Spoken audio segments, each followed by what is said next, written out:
This is part 2 of a video of showing how I add eye blink to my masks. Here I show you how I make the eyelids for these masks, in both for a skin effect and with fur fabric. For a skin eyelid effect, I actually reused a mold that I made for some wolf masks earlier. I used some thermoplastic called Worbla and used this to sculpt a detailed eyelid that I want to mold for my skin eyelid. As you can see on the other side here, I already added the details to the thermoplastic. Once I'm happy with this shape, I made a stone mold out of it with Ultracal. Since the shape was very similar for both masks, I reused the same mold for my mask. To create a skin effect for my moving eyelids, I use a rubber called Creature Cast rubber. It's like a synthetic latex.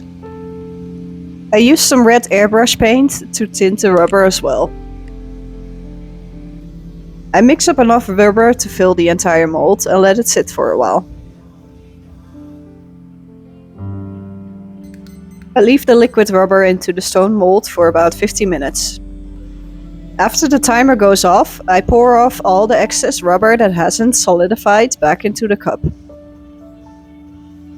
And then I let all the excess rubber just dry out a little bit more, so I have one layer of rubber left to peel out.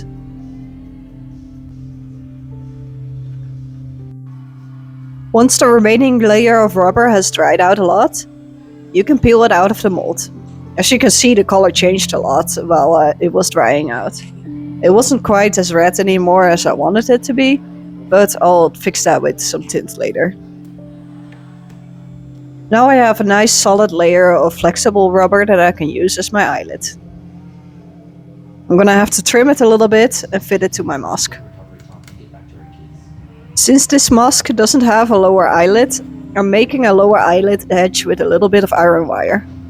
I also trimmed my eyelid to make sure that it fits in my mask. Now it's just time to glue and fiddle with a lot of things to make sure everything is in the right position.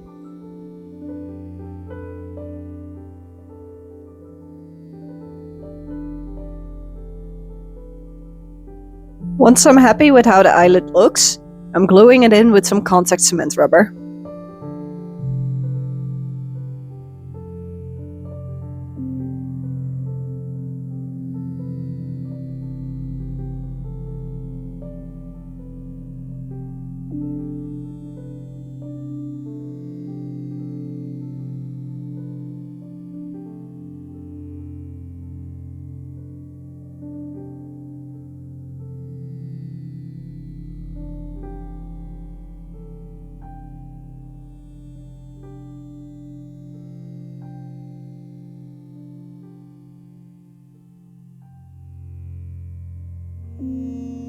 After it's all dried up and fastened, I move it around manually and of course with the motor to make sure that everything moves as it should, and adjust it where necessary.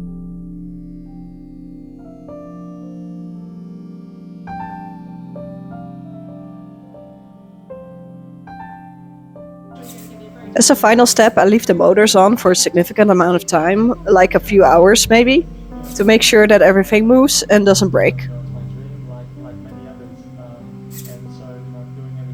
Because the second half of the face will be covered in fur, I'm making the second eyelid using fur as well. As before, I need to make a lower eyelid because my mechanism only allows for the upper eyelid. And I'm using some thermoplastic Worbla to create a lower eyelid this time. Fur fabric is not pre-shaped like my rubber was, so I need to make sure that I have all this thermoplastic right there so I can glue my fur to it. It has to be in the right shape, but I still need to be able to see as well, so I'm opening up an eye hole later to see through.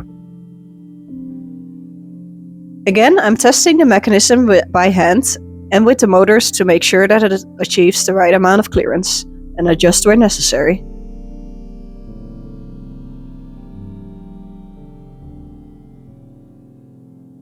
I'm using some plastic wrap to create the pattern for the second furry half of the face. After the plastic wrap, I'll apply some tape to make a pattern.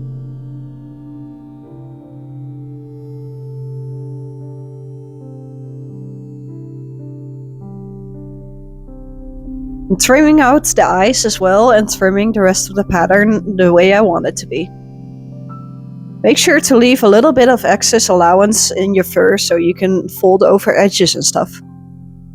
I'm using an electric pet shaver to shave down the fur the shortest amount of possible hair. This will give me the furry skin for everything I need. I also cut out and shaved down a liberal piece for my eyelid. I also trimmed out a peephole for my own eyes to see through with my blade.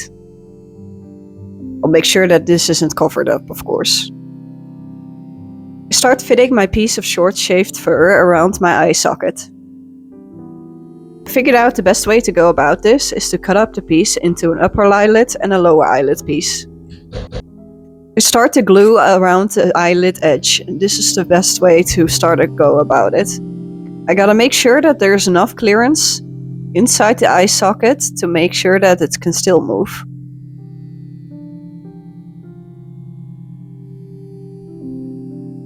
The fur fabric itself does not stretch, but that's not necessary because you're simply folding the fabric into the socket while it is opening and closing.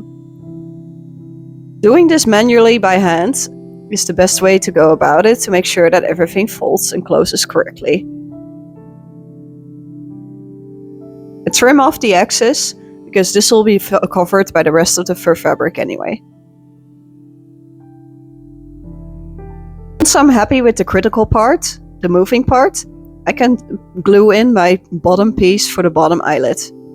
Because this piece doesn't move anyway, you just gotta make sure that it fits your bottom eyelid correctly.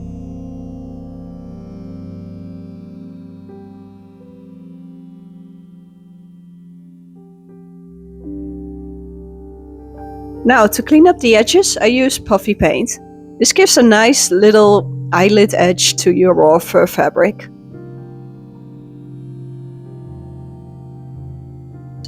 I recommend getting the matte version, it looks a little bit nicer on the final result. I also recommend getting some cheap fake eyelashes, which you can press into the glue, into the puffy paint, to get some nice eyelashes on your eyelid.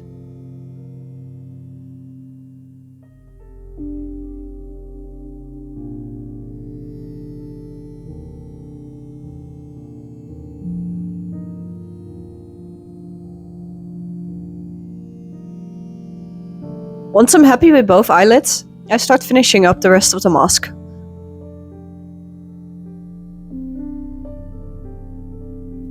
By very neatly gluing the raw edges together, I can make sure that there's no seam between the eyelids and the rest of the fur.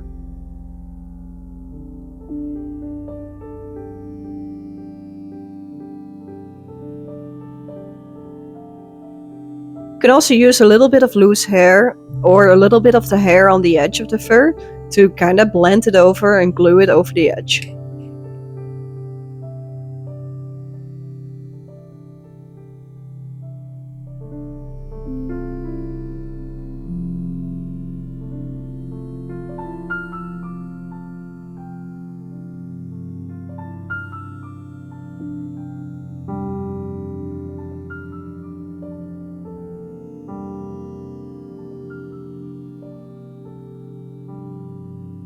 I always test the motors plenty of times in between the process of building and adjusting my mask, so that I make sure that everything works properly in the meanwhile, and if it doesn't, I adjust it.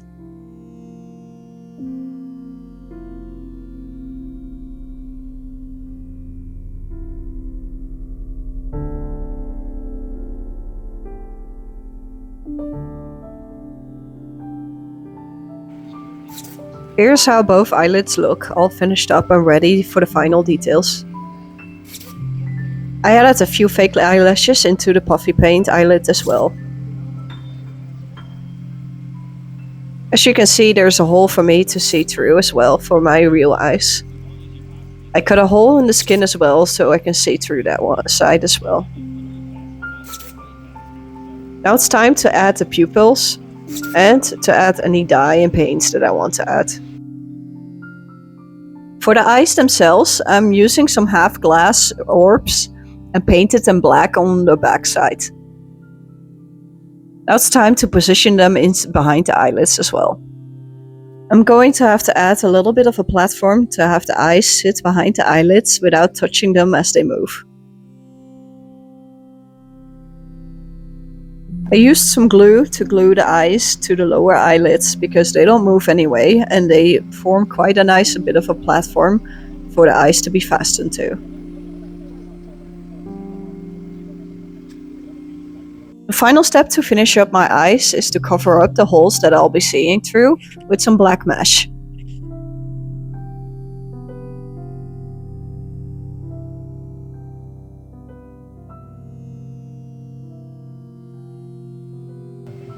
After adding the eyes and the mesh, I turn everything on again to make sure that everything moves as it should. Once I'm happy with all this, I can finish decorating the rest of the mask.